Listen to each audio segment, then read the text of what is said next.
인간의 정신이 이제 의식 부분이 있고 빙산 같아요. 의식 부분이 한 20%나 30% 정도는 의식 부분, 내가 아는 마음이죠. 그 다음에 거의 대부분은 이제 수면 아래에 그 안 보이는 부분 같은 모르는 내 마음이 있어요. 그게 무의식이라고 그래요. 근데 그 무의식에서 모든 병이 일어나요. 사람들이 잘 몰라서 그렇지 공황장애, 우울증, 성격장애 모든 문제가 그 비밀이 무의식에 숨어 있어요. 그런데 이제 분석가는 어떤 일을 하냐면 환자하고 같이 그 의식의 지하실인 무의식으로 같이 내려가요. 그래서 거기서 병의 원인을 찾아서 그걸 찾아내면 많이 치료가 돼요. 이 일을 하는 사람이 정신분석가다 이렇게 말할 수가 있죠.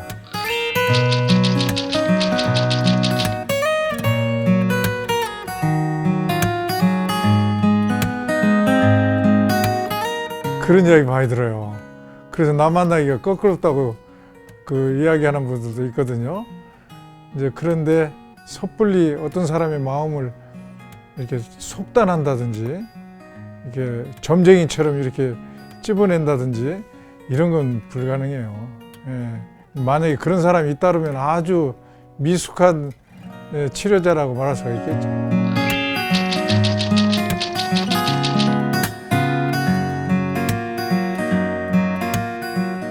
광주가 내 생애 뭐 3분의 2 이상을 광주에서 살았죠. 거의 제2의 고향? 그렇죠. 광주 참 멋진 동네예요. 사람들이 인간미가 있어요. 예. 내가 그 전라도 사람의 심성에 대한 정신분석적 연구라는 논문을 썼거든요. 그 논문 쓰면서 보니까 예를 들자면 이 고인돌 같은 거, 이것은 신석기 시대 그때 굉장히 발달한 고도의 문화, 그걸 가지고 있는 사람들이 그 살던 곳이거든요. 여기가 이 전라도 일대가 그런 곳이에요. 그러니까 벌써 이 광주는 오늘 뚝 떨어진 광주가 아니라 이미 신석기 시대 때부터 고급 문화를 수용한 사람들이 살던 말하자면 문화적이고 양반 동네다 볼 수 있어요.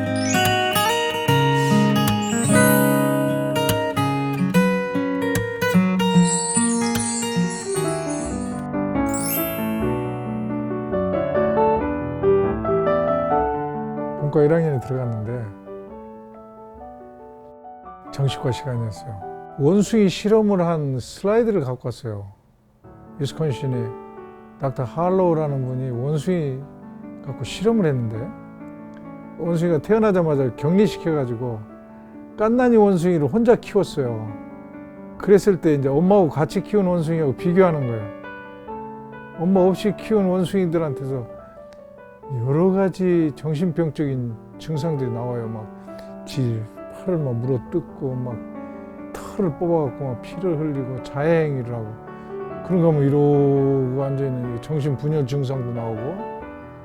그런데 인상적이었던 것은 뭔가 하면 이 애기 원숭이한테 2개의 엄마 모델을 그 방에다 넣어줬어요. 철사로 만든 엄마하고 철사로 만들었는데 거기다 부드러운 그 원숭이 털의 촉감 나는 옷감을 이렇게 쌓아준 엄마하고 2개의 모델을 주었어요. 어떤 모델에 더 이 아기가 신뢰하고 더 좋아하는가를 보는 거죠. 그랬더니 놀랍게도 이 철사 엄마보다는 부드러운 촉감을 주는 엄마를 좋아해요. 이 아기 원숭이가. 그리고 밖에서 막 위험한 공격이 와도 철사 엄마한테 안 가고 촉감을 주는 엄마한테로 달려가요. 근데 그런 아주 흥미로운 슬라이드를 그 실험을 보여주시면서 영장류의 삶에 있어서 유아기 때 엄마라는 존재가 이렇게도 중요하다. 그 이야기가 굉장히 인상적이었어요. 근데 이제 나중에 이제 분석가가 된 다음에 보니까 나한테 그런 그 마더 헝거 내 무의식에 있었던 거죠. 왜냐하면 내가 11남매예요, 우리 집안이. 내가 9째 아들이요. 그러니까 어머님이 그 공무원 집안에서 자식들 먹여 살리고 그러느라고 그렇게 따뜻하게 개인적으로 아들들한테 관심을, 더군다나 아홉째 나는 유산시키려다가 낳았대. 그런 게 마다 헌거가 내게 있었는데 거기서 그것을 딱 보여준 거예요. 그게 내 무의식에서 막 그쪽으로 확 쏠려버린 거죠. 예. 그걸 내가 분석하면서 알게 됐어요. 그게 내가 정신과를 하게, 특히 이제 정신 분석을 하게 하는 중요한 모티브를 만들었다고 볼 수가 있죠. 근데 인간이 이 무의식을 공부해 보면요, 인간의 어떤 선택도 그 무의식에 그것을 선택하게 하는 아주 중요한 어떤 인자가 숨어 있어요. 박사님께서도 개인적으로 특별한 그런 350시간의 개인 분석 시간을 가지셨다고요. 그래요. 그러니까 분석가가 되려면 개인 분석을 꼭 받아야 돼요. 그런가 하면 환자가 어떤 문제를 갖고 왔을 때 그 문제가 환자의 문제인지 내 무의식에 있는 내 문제인지 혼돈이 일어날 수가 있어요. 그렇기 때문에 내 무의식을 내가 먼저 알아야죠. 그래야지 여기서 여기까지는 내 문제고 여기서 여기까지는 환자의 문제구나, 이것이 선명해질 수가 있죠. 박사님께서는 그 개인 분석 시간을 통해서 어떤 걸 분석해 내셨습니까?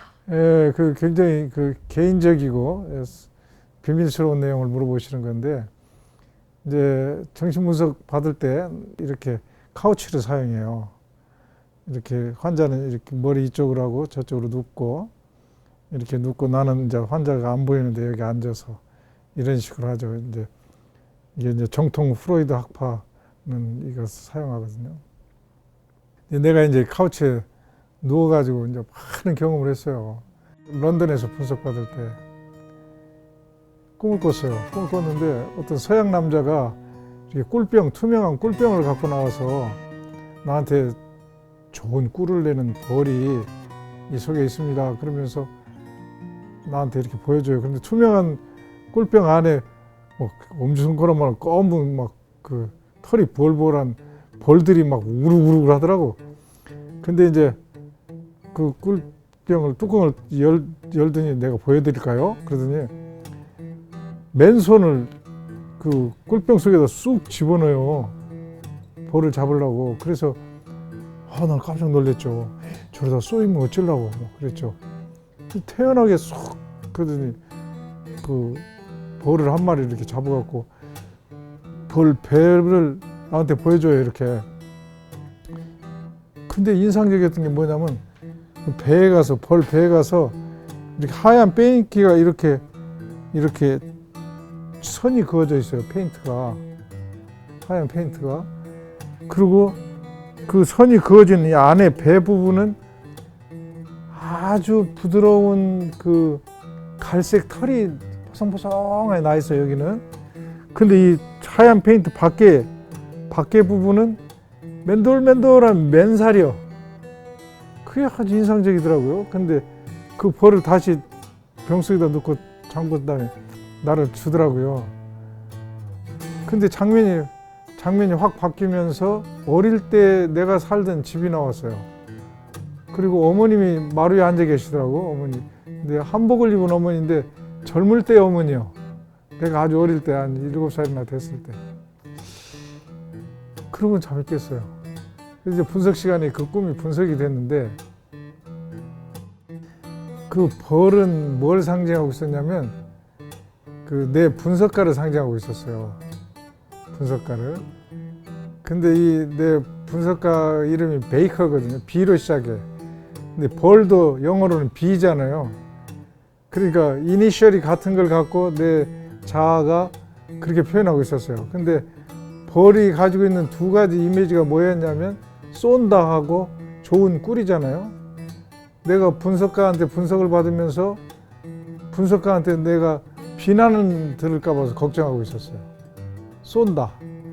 또 하나는 분석을 받으면서 막 너무너무 좋은 경험을 하니까 이제 귀국하면 제자들한테 이걸 나눠줘야지 좋은 꿀. 예, 그래서 좋은 꿀과 쏜다는 이 두 가지 이미지를 분석가로부터 벌에게로 옮겨갖고 있었어요. 그런데 분석이 끝나고 이렇게 이제 그 시내를 이렇게 걸어가다가 런던 시내를 걸어가다가 문득 분석가의 얼굴이 딱 떠올랐어요. 근데 분석가가 유태인인데 수염을 길러요. 그래가지고 온통 얼굴이 막 수염인데 머리가 벗겨졌어요. 그래가지고 이 갈색 털이 막 온 얼굴을 덮고 있는데 이 머리 부분, 이 귀 부분, 이 입술 부분 이런 부분은 유난히도 그 맨살이 두드러지게 보였거든요. 그러니까 그때 막 길바닥에서 내가 막 웃었다고. 너무 신기해서. 예. 근데 이제 장면이 바뀌면서 어머니가 나타났잖아요. 그리고 내가 어머니 꿀병 드리면서 어머니 좋은 꿀을 내는 벌이래요. 그러면서 드리는 장면이 나오잖아요. 그게 내 인생이더라고. 내 인생. 내가 어머니한테 꿀을 드림으로써 어머니 사랑을 받으려고 했어요. 이게 모범생이고 공부 열심히 하고 착하고 뭐 막 그렇게 함으로써 어머니의 사랑을 받으려고 했다고.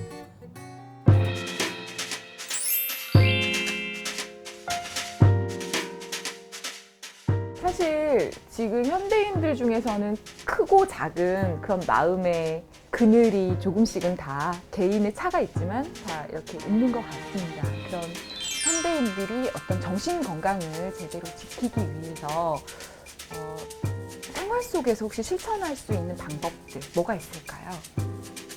현대 한국을 중심으로 보면은 열등감 문제가 굉장히 중요한 문제예요.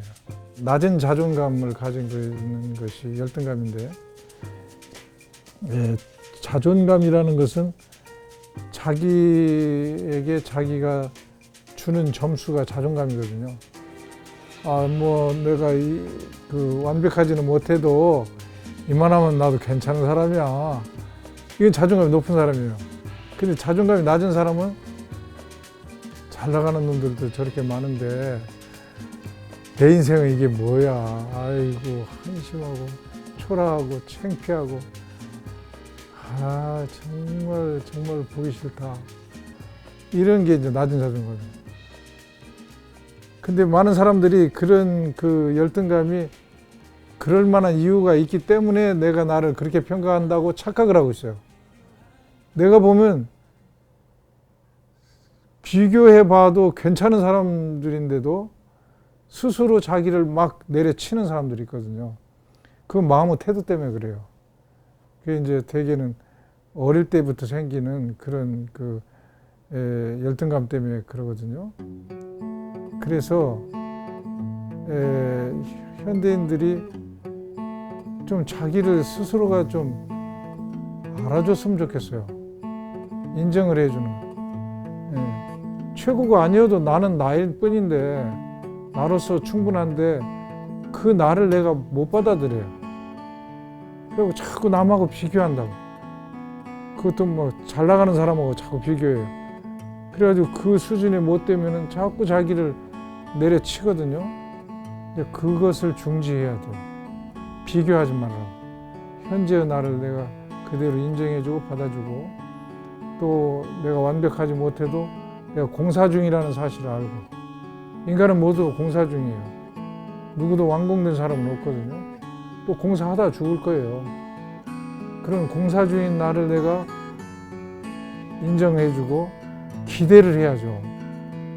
우리가 건물 공사하는 건물 보고 비난하지 않죠. 뭐 유리창도 없고 철근도 삐져나왔네 이렇게 말하는 사람 없잖아요. 기대를 하죠. 완공되면 어떤 건물이 되려나, 몇 층 건물이 되려나 이렇게 내가 지금 이렇게 노력하면서 살고 있으니까 내 미래가 어떻게 될까 하는 것을 기대해야죠. 자꾸 비교하지 말고. 그걸 현대인들한테 꼭 이야기하고 싶어요.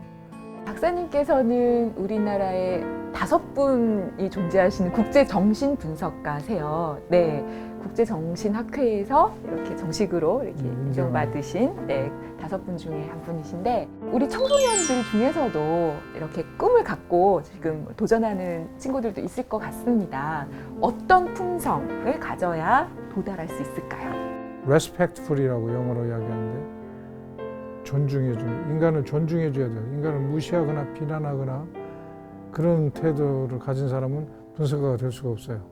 그 다음에 두 번째는 사람을 인정해주는, 비슷한 말이지만 한 인간으로서의 그 사람의 가치를 인정해주는, 그 사람의 감정을 인정해주는 그런 태도가 필요해요. 예. 분석가가 되기 위해서 머리가 좋을 필요는 없어요. 예. 인간을 존중해주고 인간을 사랑하는 그런 마음을 가지고 있는 사람이 분석가가 돼야죠. 예. 그게 굉장히 중요한 자질이라고 볼 수가 있어요. 그리고 이제 실제 생활 속에서는 친구들하고의 관계가 그렇게 금방 절교하고 금방 토라져 버리고 이런 사람은 분석가가 될 수가 없어요. 왜냐하면 분석이라는 것은 관계를 통해서 이루어지는 것이기 때문에 친구들하고 사이가 좋아야 돼요. 그래서 오랫동안 유지하는 친구가 있어야 돼요. 예, 그런 사람이 분석가가 될 수가 있죠. 그러니까 또 성실성이 필요해요. 예, 이건 꾸준히 가야 되거든요. 중간중간 여러 고비를 넘기면서 가는 것이 분석이기 때문에 그걸 넘기려면 성실성이 있어야 돼요.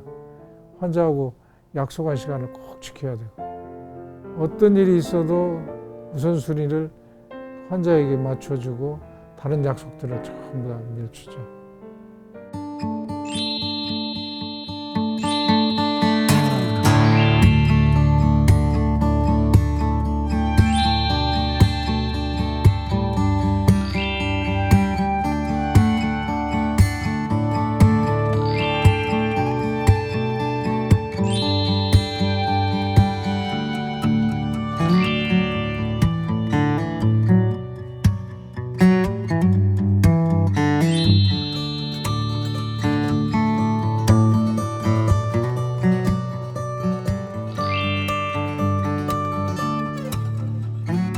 김성희 선생님이 세상 떠나신 지 10년이 되었습니다. 선생님 묘비에 쓰여진 글이 생각이 나는데요. 너희들이 아무리 내 곁에 있다고 할지라도 만약 너희들이 환자를 위해서 살지 않는다고 한다면 나하고는 전혀 관계가 없는 사람이라고 그렇게 말씀하셨죠. 그러나 너희들이 환자를 위해서 산다면 아무리 멀리 지구 끝에 있다고 하더라도 너희들은 나하고 동지다고 그렇게 말씀하셨는데 그 말씀도 기억하고 있습니다. 선생님이 많은 제자들을 양성하셨는데 그 중에서 특히 한국 최초의 정신분석학자로서 선생님께서 정신분석을 이 땅에 저희들에게 가르쳐 주셨고 그 열매로서 제가 국제 정신분석가가 되었습니다. 이건 온전히 선생님을 만났기 때문에 이게 가능했다고 생각하고 선생님께 감사의 말씀을 드립니다.